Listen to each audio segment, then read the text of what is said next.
मैंने कभी नहीं सोचा था कि ये सब कुछ मेरे साथ होगा, लेकिन वो रात मेरी जिंदगी की सबसे डरावनी रात थी। मेरी आंखों के सामने एक मुकम्मल संगीनी घर की तस्वीर थी। एक पुराना गांव जो अब अकेला खड़ा था, और इस रात वो संगीनी घर खौफनाक बन गया।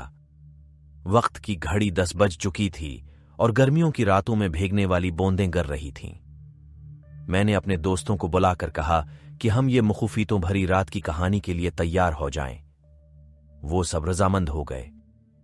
हम घर के अंदर चले गए और बैठकर कहानी की तैयारी करने लगे। तन्हाई और घर की संगीनी रोशनी ने हमें अपने किस्से की जानिब खींच लिया।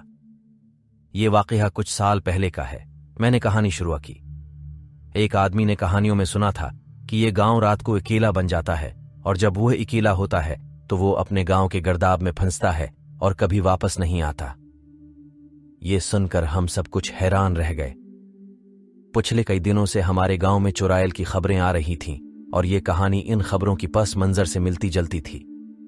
हमें कुछ देर के लिए चीं भी नहीं आई, लेकिन फिर अचानक कुछ बड़े धड़ के आवाजों ने हमारी तूजह खींच ली। वो आवाजें इस गांव की गलियों में से आ रही थीं। हमें लगा जैसे कोई बड़ी कुदरती ताकत हमारे करीब आ रही हो।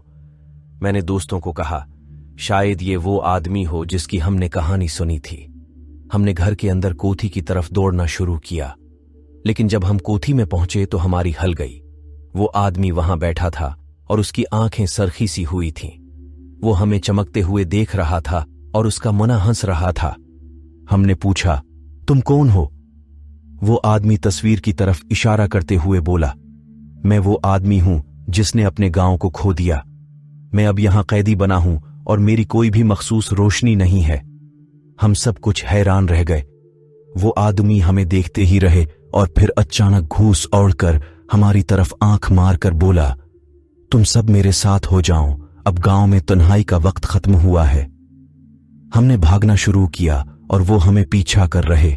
रात का तमाशा बेकरारी के साथ जारी था। हमने गांव के गर्दाब में फंसते हुए देखा कि वो आदमी हमें करीबी झील की तरफ ले जा रहा है। आखिरकार हमने झील के किनारे पहुंचकर रख जाना। वो आदमी हमारे करीब आया और हंसकर बोला, अब तुम मेरे साथ हो, मेरे गांव की कीमती रोशनी तुम्हारी जिंदगी को सजा देगी। ये कहकर वो हमें झील में खींचकर डाल दिया। हम डूबते जाते जाते आखिरी लम्हे तक चीखते रहे, लेकिन वो आदमी अब सिर्फ हंस रहा था। हमारे आखिरी सांसों तक वो हंसता रहा और फिर चुप हो गया। इस रात के बाद हमें कोई नहीं देखा, लेकिन गांव वाले कहते हैं कि वो आदमी हमें ले गया और अब हमें भी गांव का हिस्सा बना दिया है।